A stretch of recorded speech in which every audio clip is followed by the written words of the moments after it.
Picture this for a moment. It is 1,975 inches, Okinawa, Japan, and a young cardiologist from Tokyo, Dr. Makoto Suzuki, receives a phone call that sounds almost unbelievable. His colleague insists he come immediately. There is a 100-year-old woman in a small village called Yubutan who is outside cutting grass with a sickle, moving as if she were decades younger. Curious and skeptical, Suzuki drives out expecting to meet a fragile elderly woman who has been exaggerated by rumor. But what he finds completely breaks his expectations. The woman is not only alive and active, she is strong, alert, and completely unaware that anything about her is unusual. She treats her work as ordinary daily life. That single encounter leaves Suzuki shaken in a quiet, thoughtful way. It does not feel like a coincidence. It feels like a clue to something far deeper about human aging that modern medicine has completely missed. That moment becomes the starting point of a journey that would span more than 50 years. Suzuki begins traveling across Okinawa, meeting more and more elderly residents who defy every medical assumption he has ever been taught. These are not people surviving in poor health. These are people living fully, working the land, dancing, farming, and remaining independent, even past 100 years of age. He starts to notice a pattern that cannot be ignored. While Suzuki is documenting these extraordinary lives, another scientist in Japan is quietly working on something that at first seems completely unrelated. Dr. Yoshinori Osumi is spending long hours in a laboratory, staring into a microscope, trying to understand something most researchers consider unimportant. He is fascinated by a strange process inside cells where they appear to break down and consume their own damaged parts. At the time, many of his peers dismiss this idea. They call it simple waste removal inside the cell, something routine and not worth deep attention. But Osumi is not satisfied with that explanation. He believes there is something more intelligent happening, something structured, almost purposeful in the way cells handle damage and stress. To test his idea, he conducts a series of carefully designed experiments using yeast cells. He removes nutrients and observes what happens when the cells are placed under controlled stress. What he sees changes everything he thought he knew about biology. Inside the cells, tiny structures begin to form and behave in a highly organized way, almost like a cleanup system coming online. These structures move through the cell, identifying damaged components, breaking them down, and recycling the material into usable energy. It is not random destruction, it is a coordinated process of internal renewal. Under the microscope, it looks almost like tiny biological workers cleaning and rebuilding the cell from within. Osumi realizes he has uncovered something entirely new. He names this process autophagy, which literally means self eating, but the meaning is far more profound than it first sounds. It is not self destruction, it is self renewal. It is the body's built in system for repairing itself at the deepest level. This discovery reveals something extraordinary. Your body is not simply aging in a one direction process of decline, it contains a hidden mechanism designed to clean, repair, and rebuild itself continuously. In many ways, it functions like an internal renovation system, removing damaged structures and replacing them with healthier ones. The scientific world is surprised by the implications. It becomes clear that autophagy is one of the most important anti aging processes in human biology. It plays a role in removing damaged proteins, controlling inflammation, and even eliminating harmful cells before they can develop into disease. In simple terms, it acts like a silent maintenance crew working inside every cell of your body. But there is a crucial detail that changes everything. Osumi discovers that this process does not run constantly at full strength. It only activates under specific biological conditions, especially when the body experiences periods of low nutrient intake or mild stress. In other words, it turns on when the body senses it is not in a state of constant abundance. This is where the connection between his laboratory findings and Suzuki's field research begins to form. While Osumi is studying cells in a controlled environment, Suzuki is observing human beings who seem to naturally live in a way that supports this same internal process without knowing it. In Okinawa, Suzuki begins to notice a consistent behavior among the longest living residents. They do not eat in excess, they do not live in constant fullness. Instead, They follow a quiet traditional principle known as hara hachi bu, which means they stop eating when they feel about 80% full. At first, it seems like a simple cultural habit, almost too simple to matter. But the more he observes, the more he realizes this behavior is deeply connected to their health and longevity. These individuals are not constantly overloaded with food. Their bodies are given regular breaks from digestion and metabolic stress. This is where the deeper insight begins to emerge.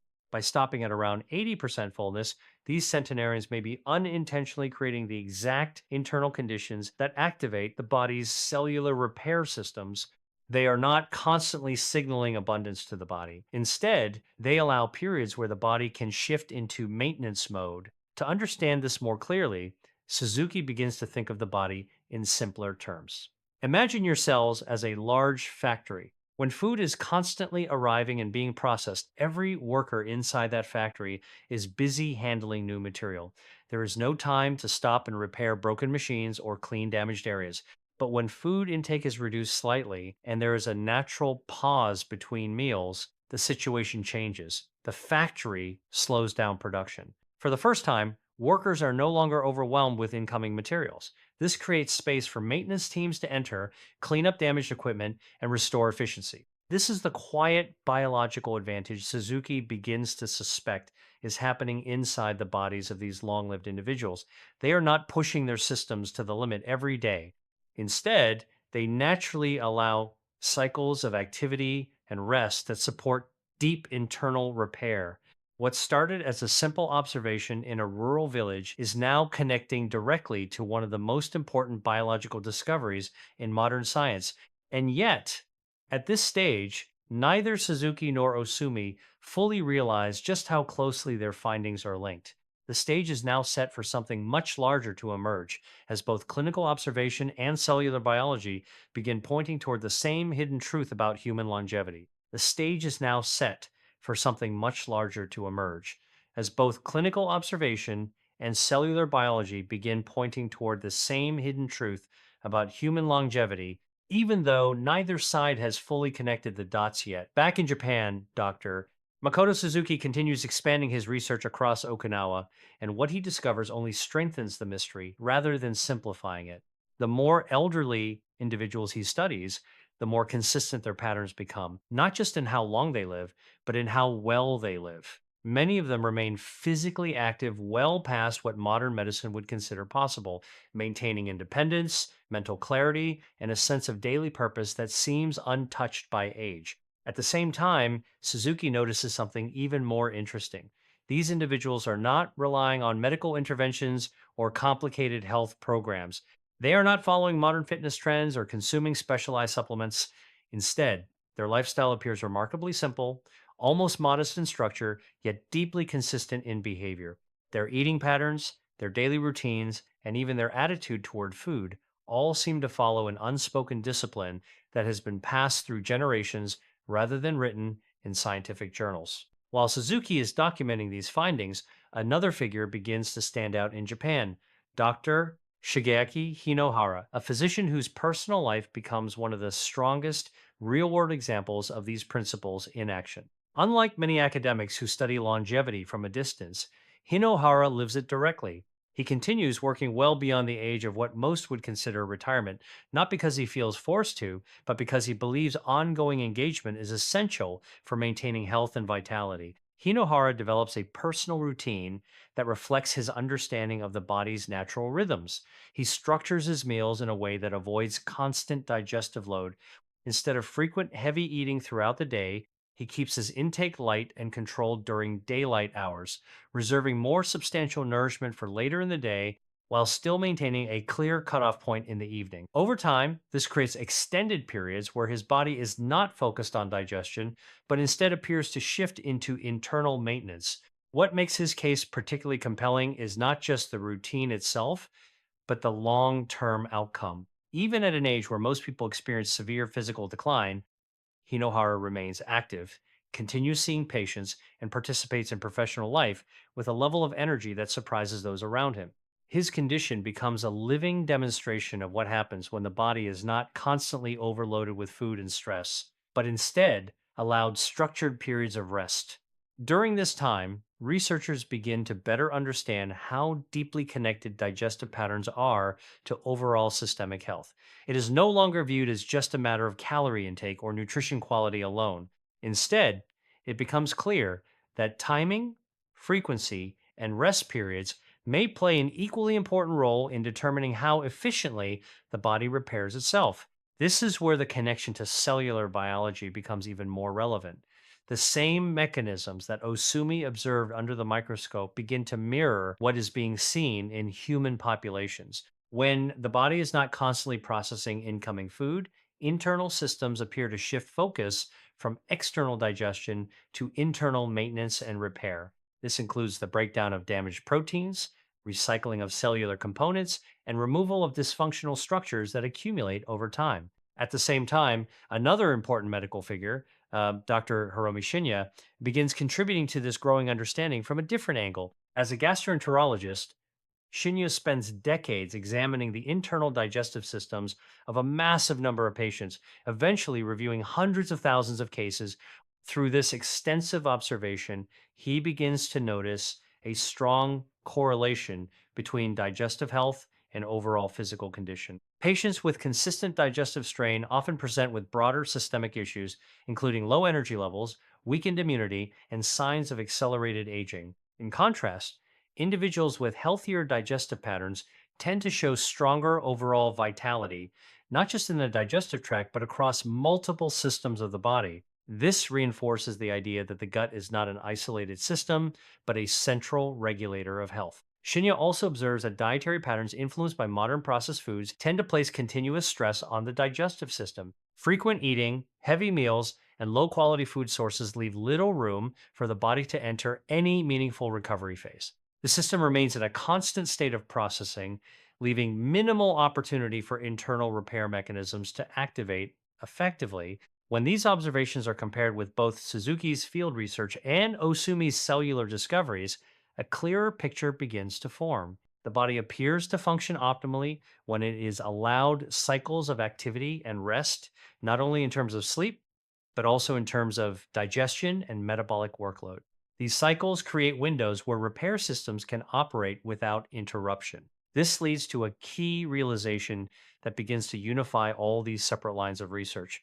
Human longevity is not simply the result of isolated healthy habits, but rather the cumulative effect of synchronized biological rhythms. When eating patterns, cellular repair mechanisms, and daily activity cycles align naturally, the body appears to function with greater efficiency and resilience over time. As these ideas continue to develop across different fields of study, they begin to challenge many assumptions held by modern nutritional science and lifestyle medicine. Instead of focusing solely on what people eat, researchers are increasingly forced to consider when and how often they eat as equally important factors in long term health outcomes. The implications of this shift are significant because they suggest that some of the most powerful health mechanisms are already built into the human body, waiting to be activated, not through external intervention, but through alignment with natural biological timing. As this understanding continues to deepen, researchers begin to realize that the human body is far more adaptive than previously believed. It does not simply respond to food as fuel in a linear way. Instead, it operates through cycles of building, breaking down, and rebuilding again, with each phase playing a critical role in long term maintenance. What once looked like random aging begins to resemble a structured biological rhythm that has simply been disrupted in modern life. Dr. Makoto Suzuki's ongoing observations in Okinawa start to reflect this idea more clearly. He notices that the most consistently healthy individuals are not just those who live long, but those who maintain a stable pattern of living without extreme fluctuations. Their daily routines are not chaotic or constantly changing. Instead, there's a quiet repetition in how they eat, move, and rest, which seems to support their long term stability. One of the most striking findings is that these centenarians rarely engage in constant eating throughout the day.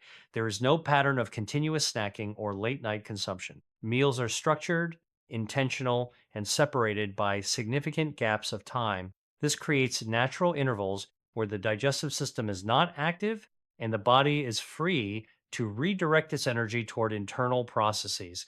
At the cellular level, This aligns closely with what Dr. Yoshinori Osumi's research has revealed. When the body is not constantly receiving new nutrients, it does not remain idle. Instead, it activates internal maintenance systems that begin identifying and breaking down damaged cellular components. This includes malfunctioning proteins, worn out structures, and waste materials that accumulate as a normal part of biological activity. This process, known as autophagy, becomes more active during periods of nutrient scarcity. However, what makes it especially important is not just its existence, but its timing and duration. It does not require extreme conditions to activate, but it does require sufficient uninterrupted time without constant metabolic input. In other words, the body needs space to shift its focus inward. Dr. Suzuki begins to see a parallel between this cellular behavior and the lifestyle patterns of Okinawan centenarians. Their eating habits naturally create these time windows without them consciously trying to manipulate biology. They simply follow long established cultural routines that unintentionally support internal repair processes. Meanwhile, Dr. Shigeaki Hinohara's life continues to serve as a real world example of these principles in action. His routine demonstrates how consistency, moderation, and long term discipline can influence not just lifespan, but quality of life during aging.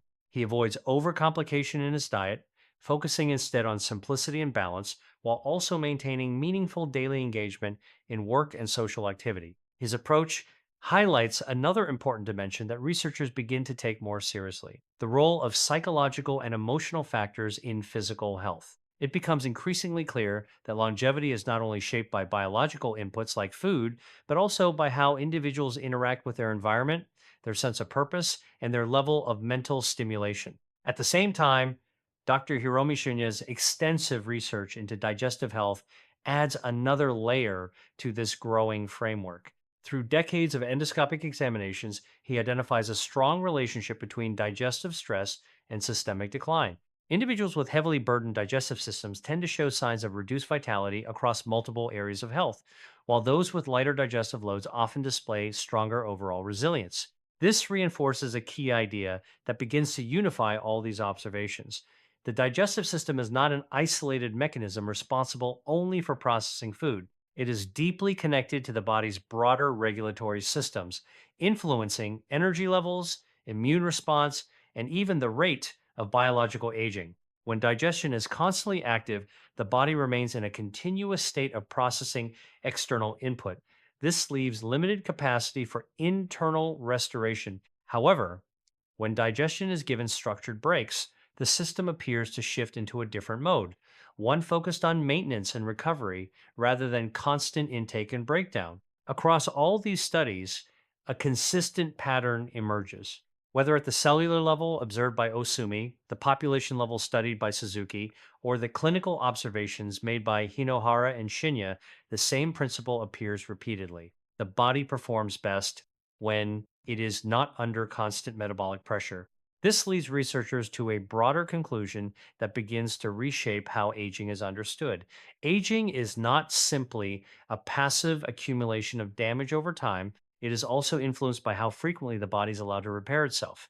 If repair cycles are consistently interrupted by constant food intake and metabolic demand, damage accumulates faster than it can be resolved. However, when structured periods of rest are naturally integrated into daily life, the body gains repeated opportunities to restore balance at the cellular level. Over long periods of time, this difference becomes increasingly significant, not just in how people feel day to day, but in how they age over decades.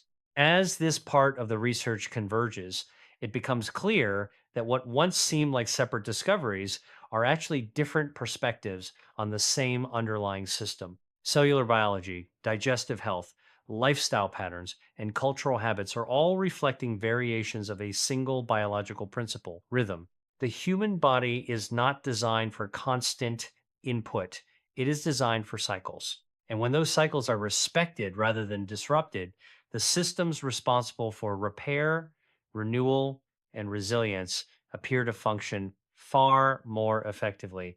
As this unified understanding begins to take shape, the final question becomes unavoidable. If all these scientists, physicians, and field observations are pointing toward the same principle, Why has it been largely overlooked in modern life for so long? The answer is not that the body's mechanisms are hidden, but that modern habits rarely allow them the time and conditions they need to fully operate. Across decades of research, Dr. Makoto Suzuki continues to emphasize one central observation from Okinawa: longevity is not built on extreme interventions, but on consistency in simple behaviors that support the body's natural rhythm. The centenarians he studied were not following structured scientific programs. They were simply living in a way that unintentionally preserved balance between intake and rest. At the cellular level, Dr. Yoshinori Osumi's work continues to provide the biological foundation for this pattern. Autophagy, the internal recycling system of the cell, remains one of the most important mechanisms for maintaining long term cellular health. It ensures that damage does not endlessly accumulate, but is instead identified, broken down, and reused in a controlled cycle of renewal. What makes this process so significant is that it does not require external technology or medical intervention. It already exists within every human cell. The limiting factor is not its presence, but whether the body is given the right conditions for it to activate fully and consistently. When nutrient intake is constant, the body remains in a state of processing. When intake is structured with breaks, it shifts toward repair. This is where the lifestyle patterns observed in Okinawa become especially relevant. The practice of stopping before full satiety, combined with long gaps between meals, creates a natural rhythm that supports this internal shift. It is not extreme fasting, nor is it deprivation. It is a subtle adjustment in timing that allows biological systems to alternate between activity and restoration. Dr. Shigeaki Hinohara's life reinforces this idea from a human behavioral perspective. His long term health and productivity demonstrate that sustained engagement with life, combined with moderate and structured eating habits, can support both physical and mental longevity. His experience suggests that the body responds not only to what is consumed, but also to how life is structured around that consumption. Similarly, Dr. Hiromi Shinya's clinical findings continue to highlight the importance of digestive rest. His large scale observations of the colon reveal that when the digestive system is constantly engaged, it shows signs of strain and reduced efficiency over time. In contrast, when it is periodically allowed to rest, the system appears to maintain healthier structural and functional integrity. Taken together, these perspectives converge on a single consistent principle: the human body functions optimally when it is allowed to move through natural cycles of work and rest. These cycles are not limited to sleep alone, but extend to eating patterns, digestion, and metabolic activity throughout the day. Modern lifestyle patterns, however, often disrupt these cycles. Frequent eating, late night meals, and constant availability of food reduce the time the body spends in its restorative state. As a result, internal repair processes have fewer opportunities to fully activate, and over long periods of time, this imbalance may contribute to accelerated functional decline. The Okinawan example shows a different possibility. When structured eating windows, moderate intake, and consistent routines are maintained over decades, the body appears to sustain a higher level of function well into advanced age. This is not due to any single factor, but to the cumulative effect of repeated alignment with biological rhythm. Importantly, this does not suggest that aging can be eliminated or that the body can be preserved indefinitely. Instead, it reframes aging as a dynamic process influenced by how effectively repair systems are supported over time. The goal is not immortality, but maintaining strength, clarity, and independence for as long as possible. Dr. Suzuki's later reflections capture this perspective clearly. He emphasizes that the centenarians he studied did not focus on longevity as a goal, they focused on living meaningfully each day. Longevity emerged as a natural result of that lifestyle, not as an objective they were actively trying to achieve. Dr. Osumi's Nobel Prize recognition further solidifies this understanding at a scientific level. His discovery of autophagy provided a biological explanation for something that had long been observed but not fully understood. The body contains an internal system of renewal that is activated not by excess, but by balance and controlled limitation.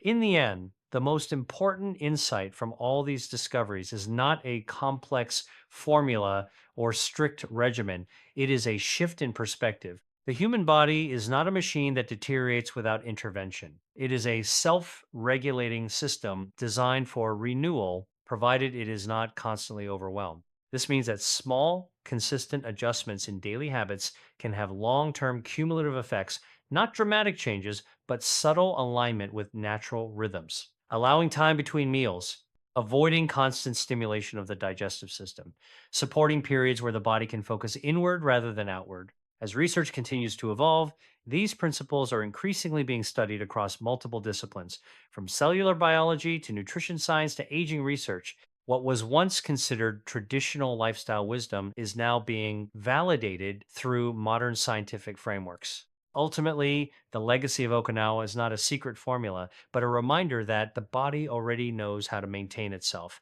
The role of human behavior is simply to avoid interfering with that process unnecessarily. When given time, space, and balance, the system remembers how to repair, restore, and sustain itself far longer than most people expect.